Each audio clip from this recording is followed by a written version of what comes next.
If you've just moved and you feel completely lost, then this video is for you. I've moved 10 times in 10 years and I know how hard it can be. A lot of times people talk about how stressful moving is, and usually what they're referring to is the stress of packing everything up and getting it on the truck and then getting it to the new place and getting it off the truck, and usually their thought process ends there. Sometimes they're surprised to find out how stressful the move is after they arrive at the new place. So if you're feeling stressed about a recent move, I want you to know that you're not alone. It is totally normal. There's a good reason for it, which I'm going to share with you. And the good news is that there are some things that you can do to help. My name is Sheila, and I help people declutter, downsize, and pack for a move. Recently, I was talking to a friend who moved from the East Coast to the West Coast of the United States. Now, she knew that this was a big move. She was going to be crossing multiple time zones, and she was going to be moving from one climate to another. But what she wasn't prepared for was how different all of the systems were in her new home in California. Simple things like the garbage pickup. She was used to having it a certain way on the East Coast, and now she was in LA where she had to throw things away differently than what she was used to. So for example, she was going to throw away some big items, and in Boston she would have been able to just lean those up against the garbage can, but in LA she had to arrange a special pickup, and there was a whole different process, and it really caught her off guard. She was also surprised by how different it was to set up doctor's appointments in her new home. So things like doctor's appointments, garbage pickup, school registrations, all of these really simple things, seemingly simple things, can vary greatly from place to place. For me, the hardest part of our 10 moves in 10 years was always the school registration, because we have a lot of kids and it meant a lot of different pieces of paperwork that we had to fill out at each new school. And I distinctly remember on more than one occasion standing in a new school in a new city where I knew no one and filling out the registration forms, handing them over to the person behind the desk at the school, and usually that person would say to me, "We need you to fill out 3 emergency contacts." And I would say, "Well, we're new here, so I don't have 3 emergency contacts," at which point she would say, "It's okay, you can just list 1. Then I would stand there crying and trying to explain that I am brand new in this city and I literally know no people, no one. So I don't even have one single person I can put on this form. It's really disorienting to be in a new place, navigating a new system, and trying to figure out where you fit in and how the system works.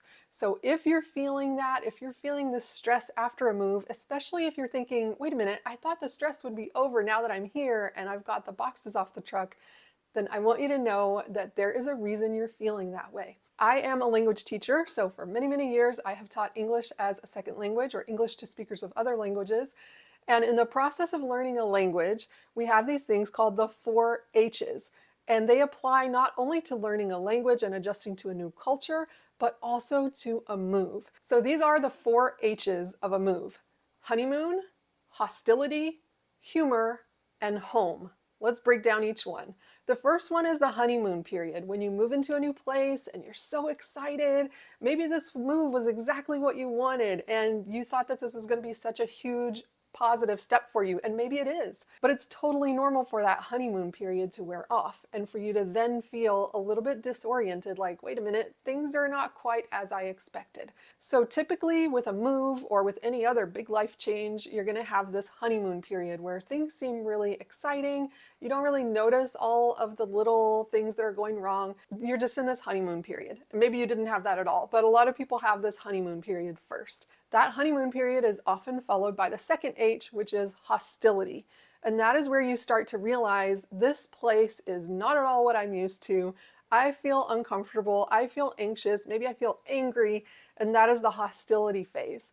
So it sounds maybe a little bit strong to call it hostility, but really it's just your body's way of saying, hey, we are way outside our comfort zone here. We don't like the way that this is playing out, and we want to go home. So if you're feeling that, then chances are you are in that second H of hostility. The third H in these 4 H's of moving is humor. And that is kind of like this idea of, well, if you can't beat them, join them.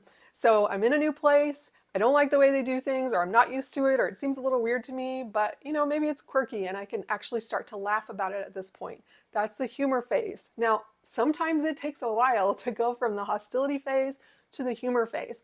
So if you're still in this phase of thinking like, oh, I can't believe this, everything is just wrong, it all feels awful, it's not going well, That is totally normal. Just know that, as cliche as it sounds, there will come a time where you will look at some things and laugh. Maybe not about everything, but you will find things to laugh about, and that's how you will know that you have moved into that humor phase. And then finally, the fourth phase of moving is home. And that is where you start to really feel at home in the new place. Now, it might not be like, this is where I grew up and this is where I always thought I would live. It doesn't necessarily have to be to that level, but you've started learning your way around. You've started learning how to navigate the systems, like, for example, how the garbage pickup works. You've started to meet some people, and maybe you can drive around without your GPS for the first time. Or maybe you start to figure out that this is how people say things here, and it's a little different from what I'm used to, but all of a sudden it doesn't sound so weird anymore. So that stage is called home. Now, even though I talked about 4 stages, I want to be really clear that this is not necessarily a linear process. So you don't always go from honeymoon to hostility to humor to home. It's kind of like when people talk about the different stages of grief. And grief is not linear at all. So you don't always go from like shock to anger to sorrow or whatever the different stages are. You don't do it in a certain order. It's messy. And sometimes you go from one feeling to another in the same day or even in the same moment. And that is also totally normal. So if you're feeling like this move has just really taken a lot out of you and it feels like you're just never going to fit in the new place, I want you to know that I see you. I have been there, and there is hope. So here are a few ways that I have been able to navigate that stress that comes after a move. The first one is to find my way around. So when you first move to a new place, you're pretty reliant on your GPS. You might not even know which direction you're pointed at any given moment.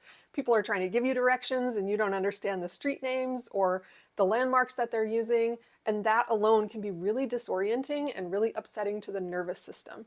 So what I find that works really well for me is that once I get into my new home, I try to find a place to drive that's pretty close by and get there with my GPS and then get home without the GPS. And I practice that a couple of times until all of a sudden I'm able to drive to the grocery store or the library or the doctor's office without needing the GPS.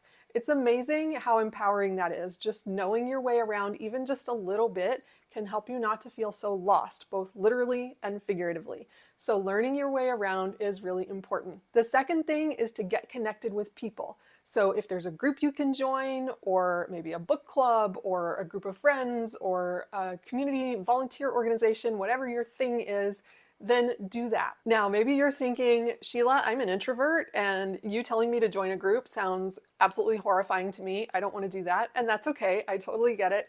So can you find one person to interact with? Maybe it's a friendly barista at the corner coffee shop and you're able to have a conversation a couple of times a week. Maybe you're able to ask someone for good local places to eat. Just having one brief moment of human connection can really help you to feel grounded. A lot of times when you're in a new place and you don't know anyone, you don't know your way around, you're feeling homesick, the temptation is to doom scroll. And I find that the best remedy for that is human connection. Now, obviously, it's best if you can find human connection in your new place, but even if you can't, it's important to have human connection right now when you're going through such a difficult time. So I would suggest texting someone, texting a friend or a family member and just saying, hey, I'm really struggling with this move. Would you be my check-in buddy and just check in and see how I'm doing every now and then? Just knowing that someone cares, that someone's thinking about you, it can really help as you're making this transition. Another thing that has really helped me when I've moved to a new place is to try to find a still moment. It works better for me in the morning, but whatever works for you. Try to find a still moment to just do some slow, deep breaths, making your exhale longer than your inhale, and then journal a few things that you're grateful for about this particular season. Now, I know you're like, oh, okay, gratitude journal. I've heard that before, but it really does shift your mind around the move because you're going through so much. It is so stressful. And even just finding 5 things. Sometimes I will literally use my fingers to touch and count, like, these are 5 things I'm grateful for. It might be something so small, like maybe there's a really beautiful sunrise that morning and you count that as one of your 5 things. It will help to shift your energy, it will help you to get moving in the right direction, and it will help you to move past at least some of the stress. Another thing that has worked really well for me is to try to make my new home feel like home as quickly as possible. Now, that doesn't mean you have to hang curtains and paint walls right away, but is there a picture that's really special to you that you can hang in a place where you're going to see it every day, and you can maybe get that up right away so that you feel something that's familiar? Or maybe you have a favorite pillow or chair or something that you can put in a place where you're going to be able to see it every day, you're going to be able to use it, and it is going to help you feel grounded and calm.